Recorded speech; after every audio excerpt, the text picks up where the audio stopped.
안녕하십니까. 산업계에서 이슈가 되고 있는 기업을 살펴보는 새로운 프로그램 본격 기업 탐구 생활 핫앤콜드입니다. 오늘은 첫 시간인데요. 과연 어떤 기업이 주목을 받고 있는지 살펴보겠습니다. 산업부의 김양하 국장 나와 있습니다. 네, 안녕하십니까. 안녕하십니까. 김 국장이 오늘 첫 방송인데 핫앤콜드에서 첫 아이템으로 다룰 기업은 어디입니까?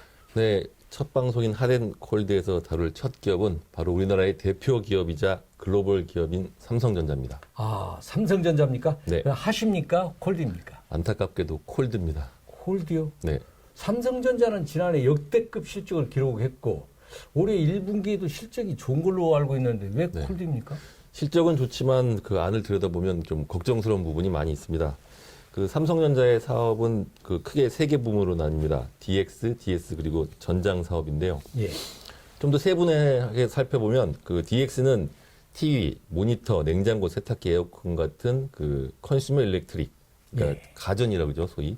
그거랑 그 스마트폰, 그다음에 예. 네트워크 시스템, 컴퓨터 등을 맡은 IM, 그러니까 IT 모바일을 통합한 부분입니다. 그리고 그 DS 부문은 그 D램, 네.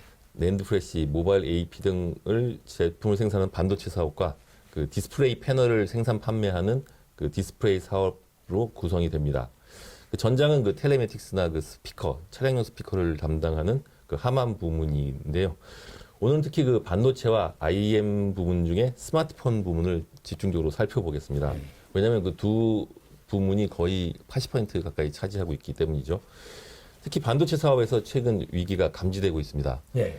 그 우크라이나 전쟁으로 인해서 그 인플레이션이 야기되고 지금 경기 침체 국면에 들어가고 있고요. 그다음에 코로나 엔데믹, 코로나가 종료가 되면서 그 IT 소비가 그동안 비대면으로 많았는데 이 소비도 이제 다시 줄어들면서 반도체 수요가 지금 줄어드는 모습을 보이고 있습니다. 네. 그래도 그 D램은 세계 시장 1위를 그 삼성전자가 차지하고 있는데 아직은 그래도 버티만 합니다. 근데 그 시스템 반도체를 3년 안에 1위 하겠다고 선언을 했지만 예. 안타깝게도 점점 그 위축되는 모습을 보이고 있습니다. 그 시스템 반도체 매출은 늘었는데요. 시장 점유율은 오히려 뒷걸음질을 치고 있습니다. 그 시스템 반도체 부문 1위는 그 대만의 TSMC라는 회사인데 그 대만 반도체 전문 시장 조사 기관 트랜스포스는 그 최근 보고서를 통해서 TSMC 올해 매출 기준으로 시장 점유율이 지난해보다 3%가 늘어난 그 56%에 달할 것으로 예상한 반면 예. 삼성전자 점유율은 그 같은 기간 18%에서 2%포인트 하락한 16%로 줄어들 것으로 전망하고 있습니다. 결국 그 TSMC랑 격차가 더 벌어지는 그러네요. 셈인데요. 예. 올해 투자 계획을 살펴보면 TSMC는 그 55조 원 정도를 투자할 전망이고요. 또 인텔이 다시 그 시스템 반도체 쪽에 뛰어들었는데 올해만 34조 원의 가량을 그 시설 투자 등에 투자할 계획이라고 밝혔습니다. 그러면 삼성은 이 두 회사보다 많습니까? 적습니까? 아직 투자 계획이 아직은 나오지 않은 상태입니다. 아, 지금 24조 원을 3년 동안 투자하겠다고 계획은 밝혔는데 올해 계획은 아직 없습니다. 그러면 가망이 없는 거 아닙니까? 그래도 그 삼성전자는 그 기술력이 뛰어난 그 특징이 있는데요. 네. 그 TSMC의 창업주였던 그 모리스 창은 그 경쟁사로 삼성전자만 신경 쓴다고 말할 정도로 아직은 네. 삼성전자가 무섭구만요. 네, 근데 그게 좀 된 얘기라서 예. 지금은 조금 더 무시할 수 있을 가능성이 있습니다. 예. 그 TSMC는 1987년부터 시스템 반도체 사업을 시작했는데 예. 당시는 그 일본과 미국이 대규모 투자를 하고 있고 뭐 삼성도 이제 뭐 뛰어드니 많이 이런 때였기 때문에 메모리 반도체 아예 접었습니다.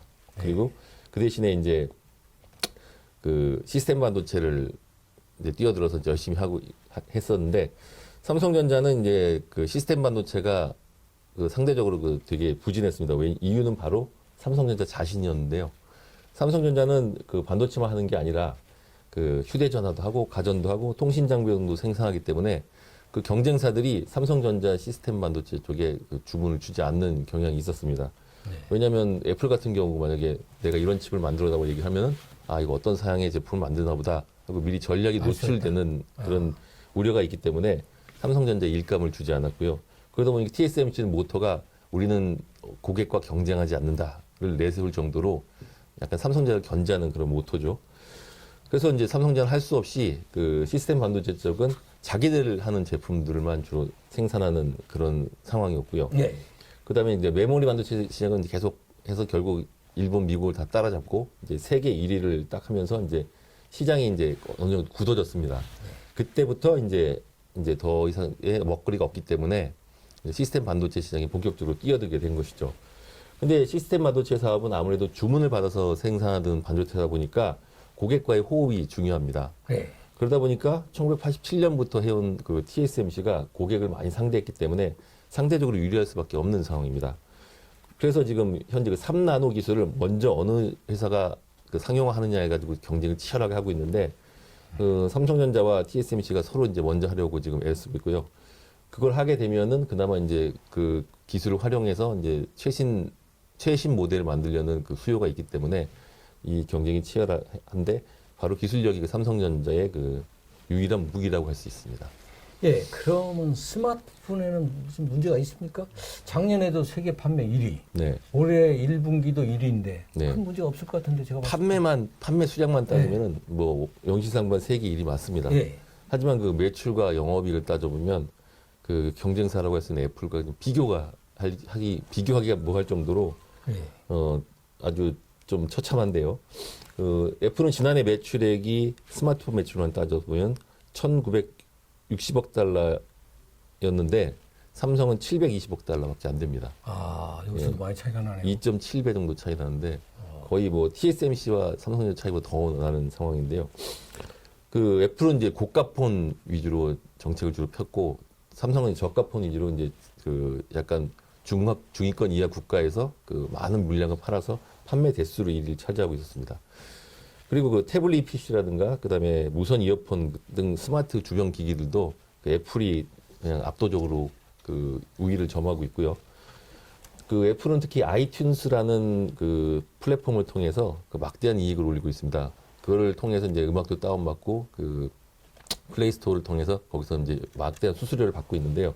삼성전자는 이제 구글이 만든 안드로이드를 사용하고 있어서 여기다가 이제 얻는 이익은 고스란히 그 구글로 넘어가고 있는 상황입니다. 그러니까 하드웨어 판매만 삼성은 주로 하고 있고 그 소프트웨어는? 예, 그 스마트폰 뺀 나머지 매출 따지면 더 어마어마하게 격차가 벌어지고 그 영업이익률도 애플이 상당히 높습니다.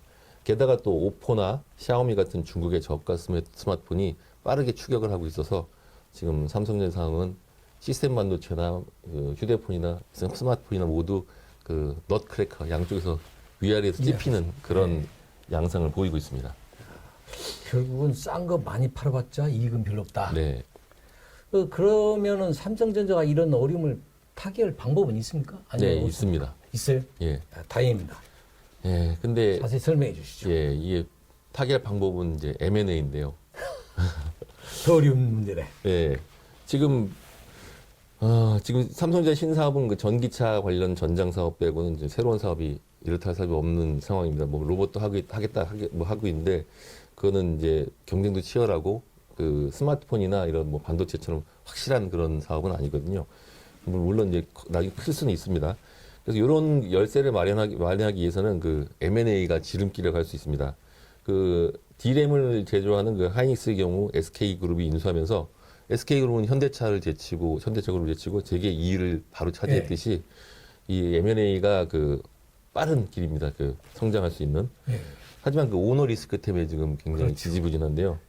그 문재인 대통령이 또 사면을 거부까지 했기 때문에 어렵다고. 네.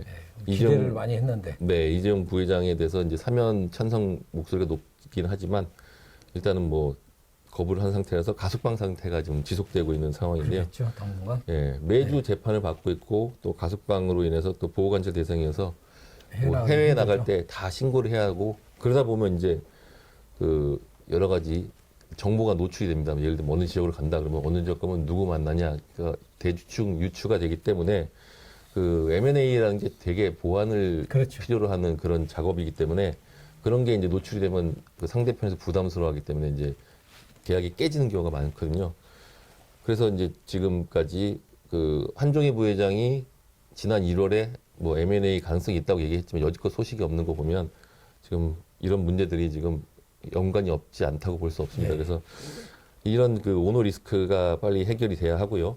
그다음에 지금 또 최근에 IT 관련 그 게임 플랫폼 기업들이 임금을 대거 인상하면서 삼성전자 임직원들의 그 충성심도 지금 조금 사라지고 있습니다. 네. 뭐 대한민국 최고의 기업에 다닌다는 그런 자부심이 점점 없어지면서 그 미래의 짙은 그림자가 드리워지고 있고요. 이런 여러 가지 상황 때문에 삼성전자가 안타깝지만 콜드 기업으로 소개된 첫 번째 기업이 됐습니다. 네, 우리나라의 대표 기업 삼성전자가 콜드 기업이라니 정말 암울합니다. 앞으로 잘 타게 나가길 기대해 봅니다. 오늘 방송은 여기까지입니다. 김 국장 고생 많으셨습니다. 감사합니다. 감사합니다.